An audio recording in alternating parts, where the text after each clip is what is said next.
Hello, my darlings, and welcome back to my channel. For those of you that are new here, my name is Miranda, and I am the Enchantress of Avalon. So for today's video, I am doing another chatty update video, life updates, White Rose of Avalon updates, which is my online priestess business, and just sharing some of the midsummer fun with everyone as we are so close to the solstice. So that is why the video is titled Midsummer Musings. I'm just musing on what's going on in my life, in my business, and in the world as we are about to enter the height of the summer season. So with that, we'll start with White Rose of Avalon, my priestess business. And the biggest thing that I have going on over there is that on this coming Saturday, June 20th, I am opening enrollment for my 7-week-long online class, Lessons from Celtic Mermaids. So I've been working on Lessons from Celtic Mermaids all through the winter and the spring, getting it ready to launch and be available for people to join in, to sign up and enroll. And I am so thrilled with how everything has come together, and I can't wait to share it with my wonderful students. So that's super exciting. I do currently have a wait list open for the class. If you want to get on that wait list, there's still a few days, and otherwise you could just purchase the class once enrollment opens on Saturday. But let's talk a little bit about what this class is. So, Lessons from Celtic Mermaids is a 7-week-long odyssey into Celtic mermaid legend and lore. Each of the weeks, we will be studying a specific mermaid story or stories about a specific type of mermaid found in the Celtic lands. So, the first 6 weeks, we're going to be studying types of mermaids. The final week will be about my beloved Melusine.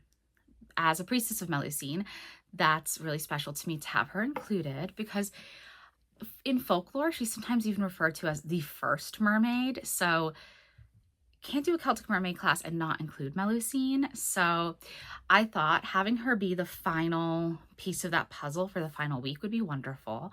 And also it would give people a little bit of taste of what it's like to meet Melusine and work with her. And then maybe next year they'd want to participate in my class, the Melusine Mysteries, which is my 7-month-long online class devoted to Melusine. We go through her 7 aspects over the course of 7 months from April through October. And that's why enrollment is in March each year. And I'm currently running the 2nd class of the Melusine Mysteries, and it's so wonderful. I love getting to teach about her and to share her beautiful energy and beautiful wisdom with those in the class. It's just so great. So that's part of what inspired doing this class. Is I really love teaching the Melusine Mysteries, but it is a long class. There's a lot of commitment, especially time commitment. And I was like, well, it got me thinking, what about a shorter class, a class that would have less of a time commitment for people? And that's when I came up with this idea of doing, originally it was going to be 6 weeks, but I just could not narrow down the amount of mermaid tales I wanted to cover. So I did it as 7 weeks. And yeah, let's do a short class and dive into that mermaid lore because there's so much. But a lot of people, when they hear the mermaid lore, they think, oh, well, going back to like ancient Greece with the sirens and the different water nymphs. Sirens, to be clear, when we go to Homer, to the Odyssey, sirens are half bird, half woman. And they are water fairies or water nymphs technically as well, but it's because they're on an island and because they are luring sailors. But they're more island birds than they are actually half fish. That was a later thing. But there are different types of water nymphs that do have that look in ancient Greek lore. But I think a lot of people think of that when they're thinking of mermaid lore, or they think of just the more modern interpretations like Andersen's Little Mermaid. There's so much more than that though. And there are so many tales that are specifically very Celtic in nature. So in my class, we are going to be covering Breton, Welsh, Cornish, and of course, a little deeper into France with Melusine, because obviously France was also a Celtic land. Gaul was Celtic, obviously. So it's all entwined. And yeah, it's beautiful. Oh, and Scottish. We have Scottish in there too. I don't think I said Scottish, but we're going to be covering, oh, and Irish. What am I saying? I should just list off the mermaids we're covering. We're going to be covering the Breton Mary Morgans, although many people think of them as Welsh. They're actually originally Breton, which is from Brittany. And we'll be covering them. We will be covering Cornish Merry Maids, Irish Marrows, from Wales, both the Gwrgetha Noon and the Morforwinian, and then Selkies from Scotland. And then, of course, the final week we will be doing Melusine. And yeah, it's wonderful getting to share all of this with people. I've already created all of the guidebooks. There's a guidebook for each week with all of this information and a list of 3 lessons we can glean with a little bit of more information on what that lesson is. And then each week will also have either a meditation or a ritual. There will be 3 meditations and 4 rituals. You don't have to complete the rituals or the meditations just to join in on the lives. There are 3 lives. There's one the first week of class, there's one in the middle, and then there's one for the final week of class to wrap everything up and really close out the container that we have built together.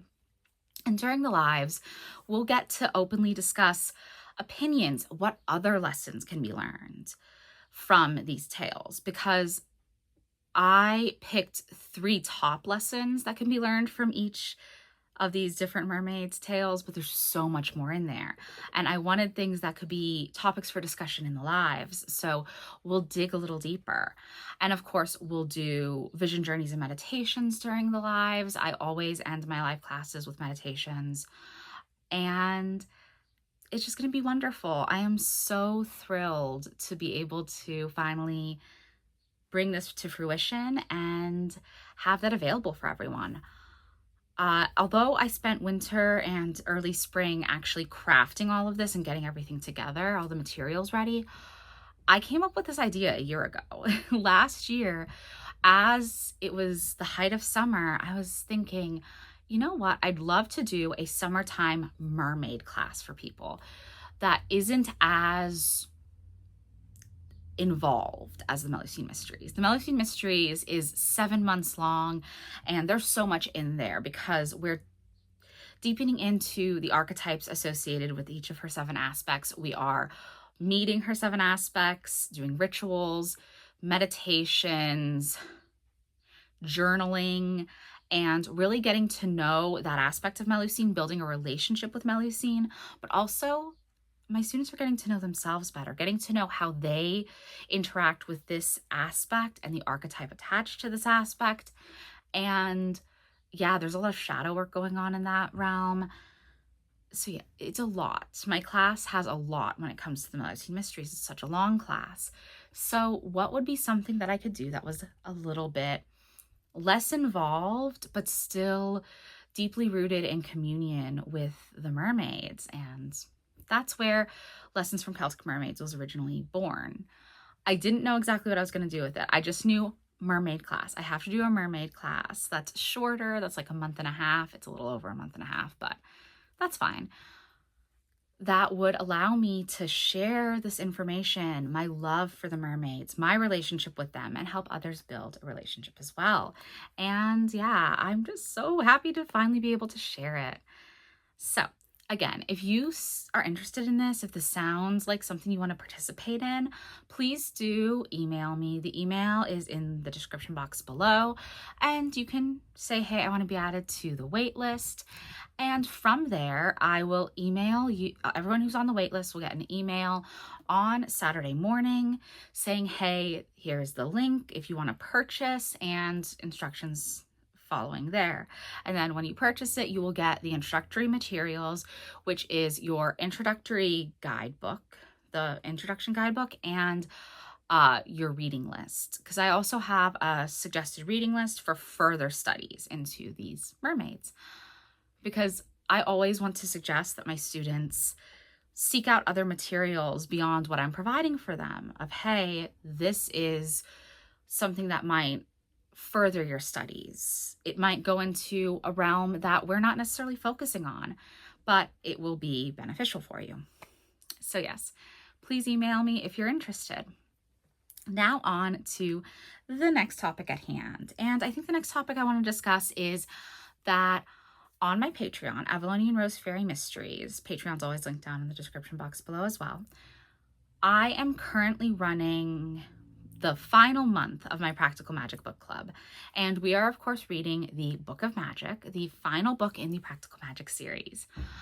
So yeah, it's been really great to start rereading the Book of Magic because we're just a few months out now. Well, yeah, about 3 months out now from the second Practical Magic movie coming out. And I hadn't read the book in a couple of years. It's the third time now that I'm reading this book. And it's great to think, well, what will they include? What won't they? What do I want them to change? There are things I want them to change. So it's great to be rereading it. And I can't wait for the end of the month where I can have a discussion with my Patreon members about it. If you're interested, you can always join at any of my 3 paid tiers and participate. There is a group chat if you want to talk about some plot points over in the group chat. And then at the end of the month, we will have our live meeting where we will be discussing the Book of Magic. And that will be the last month of book club that we've done the 3 previous months, and I've been really enjoying it. So yeah, I'm just really, really happy to be closing out the book club at the end of the month and being able to really dig into what parts from this book might make it into the second movie, what parts from other books might make it into the second movie, because I'm hoping there's some flashbacks. It would be great if we get a little bit of the rules of magic and magic lessons in there and flashbacks. I'm hoping for that at least. I think a lot of people are, but we will see. It's going to be fun to be able to talk about that and then see the movie at the end of the, in September. I was going to say at the end of the year. September's not the end of the year. You'll have this. Anyway, yeah, so if you want to join in on Practical Magic Book Club, just, check out my Patreon. It's in the description box. Now, let's finish this up with some of the things that have just been on my mind with summer and mermaid season and sun goddess season. It's all of these things, right? Last video, I did go into a discussion of the solar divine feminine and how important it is to me. So if you want a deeper dive into the solar divine feminine, you can watch that video. I also have a video I did a year ago that was talking about the sun and Venus and sun goddesses and Celtic Venusian figures, which there's a lot of overlap there. So there's that. Of course, when we're thinking of sun goddesses, the ones that I always feel very, very pulled to are Rhiannon and Anya at this time of year, both very associated with the sun. Anya is celebrated at Midsummer in Ireland, and Rhiannon is, of course, the solar fairy queen goddess and sovereignty goddess from Wales, and I am a priestess of Rhiannon, so of course I have a lot of love for her, and her pull is always very, very strong at Midsummer. I know a lot of people celebrate her more at Beltane. I celebrate her then too, but to me, she's she's at her peak at Midsummer. And that golden solar energy is just radiating out from her. And yeah, both of them are very much, both Anya and Rhiannon are very much sacred sexuality figures, sovereignty figures, and they're both horse goddesses. I don't think people remember all the time that Anya is a horse goddess. Anya's a lot of things. She's a very complex goddess. She's a horse goddess. She has a red mare form. She is a goddess who protects people from abuse due to having suffered. There are tales that are quite dark in her lore. She is a goddess of fertility, a very, very potent goddess of fertility. She's a sun goddess. She's a goddess who has a mermaid form. So she's the sun goddess who also has that watery mermaid aspect. And that ties again into the sacred sexuality side of her. She's a goddess who has ties to St. Patrick. I actually did a video about Anya and St. Patrick years and years ago on this channel. So if you want to take a deep dive through my channel, you'll find these things. There are videos on Anya, on Rhiannon, just videos on these goddesses themselves. And of course, other videos where they're brought up. Because of course, I love to weave in cross-comparative mythology and folklore when I'm talking about things. So you'll have it. It's so fun. So yeah, I would say if you're looking to really deepen into that solar energy, those are two wonderful goddesses to work with around the midsummer solstice.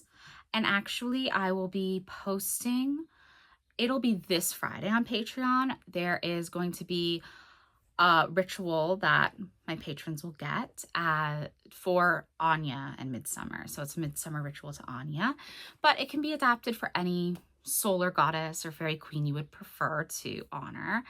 But I usually focus on one and say, hey, adapt this if you'd like to adapt it for a different figure. Because we always want to make things our own. If you wonder why I'm looking down, I'm just looking at my notes. Okay, but I've mentioned summer as mermaid season and as sun goddess season. We talked about sun goddesses. Let's talk about mermaids a bit. Now, I work with mermaid energy all year round, which I'm sure anyone familiar with my work will know. Not only because I'm a priestess of Melusine and I work with her all year round, and I teach about her for 7 months every year, but because I am an incarnated mermaid. I have a deep connection to mermaids, a soul deep connection. So yeah, work with them all year round. But I've noticed that for most people, they think of mermaids and they think of summer. So I give myself free rein to talk about mermaids all summer long, even more than I do on a day-to-day basis. And this is what inspired Lessons from Celtic Mermaids to be a summer class. I certainly could have launched this as a winter class, as a way to fill out the winter, but no, people are looking for extra mermaidy goodness in the summer. So we're launching it in the summer, and I am super excited about that. But summer is also the time when, hey, we want to go to bodies of water. Do you want to go to the beach and play mermaids? Do you want to go diving? Do you want to visit local lakes or creeks or rivers? Have at it, have fun, enjoy the watery energy, and commune with the mermaids there, because every body of water has water spirits. So, I fully endorse that people get out and try and commune with local water spirits for the summer, all year round really, but especially in the summer, and especially if you do find yourself at the beach, whether it's a family vacation or it's just a weekend away with, say, your lover and you want to spend some time at the beach. Just standing at the shoreline, letting the waves slap against your bare feet, and communing with the energy of the mermaids, listening, seeing if you could hear the siren song, seeing what kind of knowledge you can get by doing this. Now, if you can't get to a body of water, you could still commune with the mermaids through being in a pool or bath magic. I love bath magic, and I highly recommend just getting into your bath, putting a bunch of salt in there, and meditating with the mermaids. Let any messages they might be wanting to share with you come through in that way. You could also just meditate to the sound of waves or the sound of a babbling brook, any watery sounds, to see if you can hear anything in between those dripping watery sounds. And then finally, because it is midsummer, I want to just talk a little bit about how much I love A Midsummer Night's Dream. This is my antique copy of A Midsummer Night's Dream. I believe it was published in 1919 or so. Oh, sorry, 1911. I'm off by a few years, almost a decade. 1911. And obviously I got this secondhand. I do collect vintage and antique books. And considering it's one of my all-time favorite Shakespeare plays, I just had to own this. And it's very special. I bought it right around when I was planning my wedding because I was using antique books in my decor for my wedding, and it's been with me ever since. I just adore this. And it also is in very good condition, and it's very easy to read in this form as opposed to the big collection of the complete works of Shakespeare. Yes, I have that. And I have several editions of several different plays. I have at least 2 to 3 copies of The Tempest because I'm also a big fan of The Tempest. It's another great mermaidy kind of play. This one's obviously fairies, but there are mermaid references in A Midsummer Night's Dream. But The Tempest is all on an enchanted island, and they're the 2 most magical plays by Shakespeare.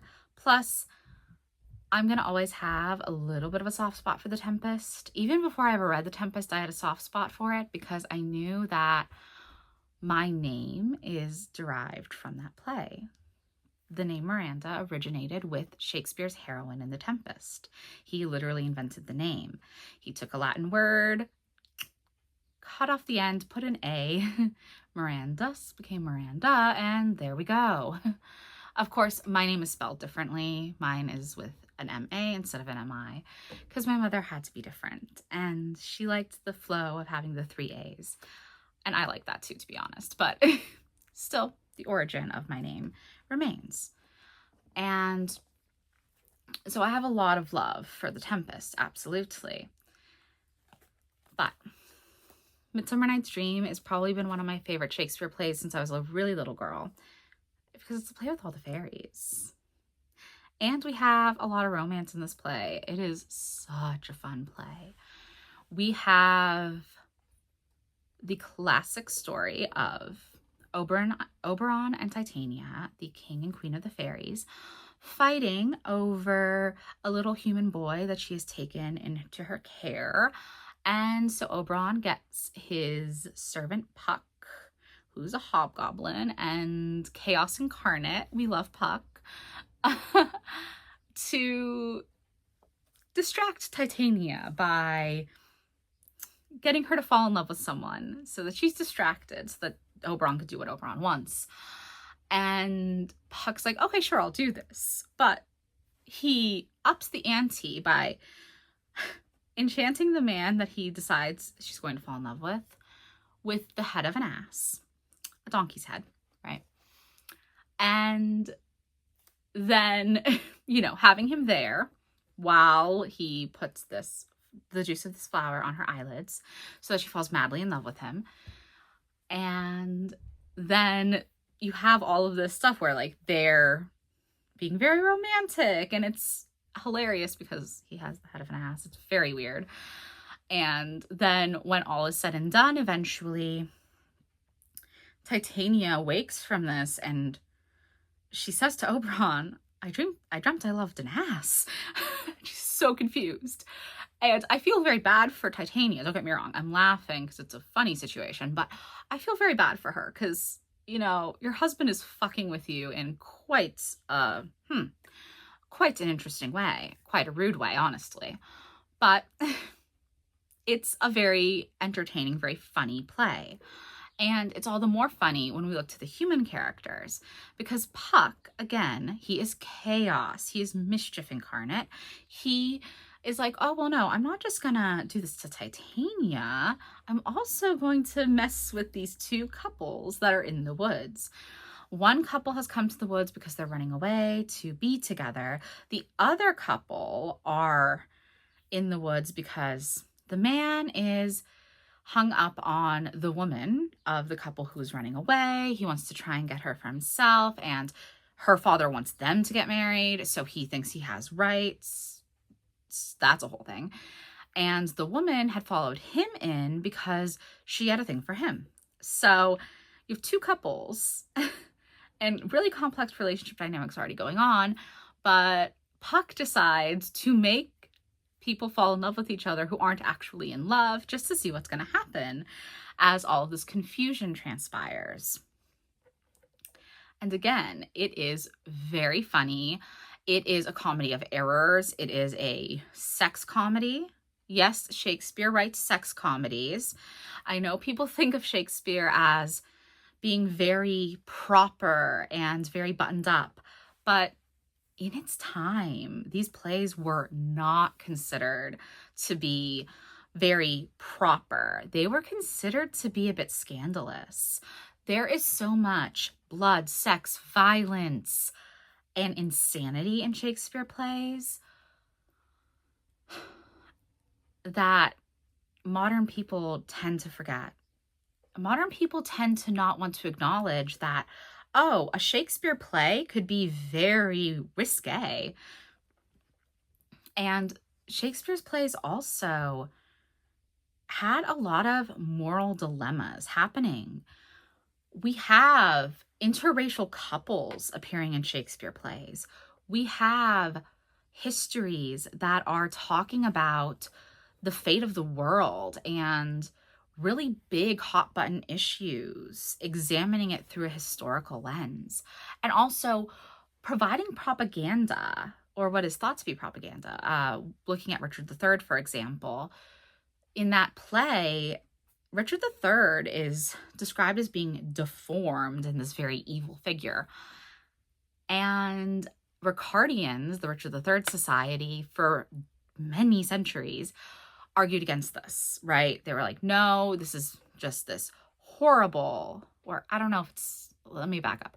Do not know if it was actually centuries. I don't know when the Richard III Society began, but they were very against the fact that Shakespeare described him as a hunchbacked, withered arm, very deformed figure. Because in Shakespeare's time, to be physically deformed was thought to be morally repugnant. It was your physical looks were tied to what was imprinted upon your soul. And so to describe him as being a hunchbacked, withered-armed, evil figure was to really call into question his inner self, right? Not to call into question just his outward appearance. Of course, when his bones were finally discovered and they did analysis, they found that Richard III did have severe scoliosis. So he would have had a hunchback. So there's that. I remember watching the documentary when that first happened, and there was a woman from the Richard III Society. The look on her face when she was told he had severe scoliosis is just insane. But for years, they said that the play was just propaganda against Richard III and against his memory, to discredit his memory, because the Tudors would want to do this. And in Shakespeare's time, obviously, this was the Elizabethan era, so the Tudors were still the reigning dynasty at the time.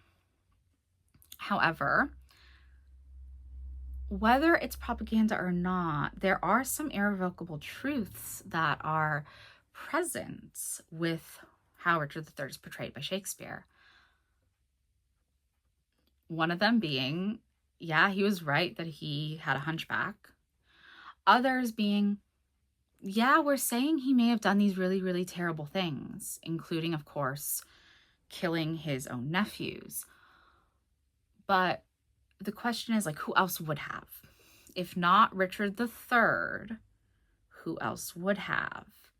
There's not really a good answer to that. Henry VII was still in France, gathering troops to eventually fight against Richard III and win at the Battle of Bosworth Field, but he wasn't there. The only other excuse I've ever heard with the whole Richard III thing was that it was Margaret Beaufort, Henry VII's mother. But I've never been able to buy that a mother would kill two young innocent boys just because they were a threat to her son's possible throne, especially when there was still another king that was in the way. Like, her son had an adult king to face down to get his throne. So I think she would be more concerned with the adult king than these children anyway. But when you read Philippa Gregory's take, she takes it that Margaret Beaufort did this. Yeah, Margaret Beaufort was the one that ordered them to be executed. It's horrific. But Philippa Gregory definitely is, I'm not sure if she's actually fully a member of the Richard III Society or not. She might be, but she certainly has those leanings towards being a Ricardian. She's very pro Richard III in her books where he appears. So take that with a grain of salt. But circling back to Shakespeare in general, Shakespeare was very willing to be outlandish and to go against the norms of his time and to say things that others feared saying. And that's why we have so many very interesting takes from Shakespeare plays. Like I said, there's tons of blood, sex, and violence in Shakespeare plays. They're not these buttoned up things that people assume they are. That's why when you watch an adaptation of a Shakespeare play, especially a good adaptation of a Shakespeare play, you see that this is not something that's G-rated fun. And A Midsummer Night's Dream is a great example of that. As far as being a more lighthearted Shakespeare play, it's lighthearted, it's fun, and it is a sex comedy, but with depth. This isn't just a sex comedy in the way we think of like 90s and 2000s sex comedies with a group trying to lose their virginity or something. This is a sex comedy that has depth to it because it's a battle between the sexes. When we look at Oberon and Titania, they are battling between men and women, that battle between the sexes, between the lovers. We have the comedy of errors part of the sex comedy with mismatched lovers. We have a lot of calling into question of societal norms, of people being able to choose their own spouses versus their spouses being chosen for them. There's a lot of layers in there. And at the heart of it, we have Puck, Robin Goodfellow himself, who is just sprinkling his chaos everywhere. And it is so fun. So yes, one of my favorite things to do around Midsummer is to read the play and to watch at least one film version. My preferred film versions are the 1999 version and the 1930s version. The 1930s version is stunning. It has the Mendelssohn Midsummer Night's Dream music as the music for the musical composition for the film, and amazing. It's amazing. It has a really great 1930s cast. And then in the 1999 version, of course, we have some heavy hitters of the 90s, but to me, the standouts are Stanley Tucci as Puck. He does such a good job. And of course, Michelle Pfeiffer as Titania. She is just beautiful and ethereal in that role, and that's usually the one I go to watching because it is very fun. It is brightly colored and fantastical, and it just feels like you're in a fairy forest for 2 hours, so why not? In any case, I do hope that you have enjoyed this Midsummer Musings update video. And yeah, let me know your thoughts in the comments below. Please check out the information for my upcoming online class, Lessons from Celtic Mermaids, and check out my Patreon if you're interested in joining Practical Magic Book Club. And I will be seeing you in the next video. Bye now.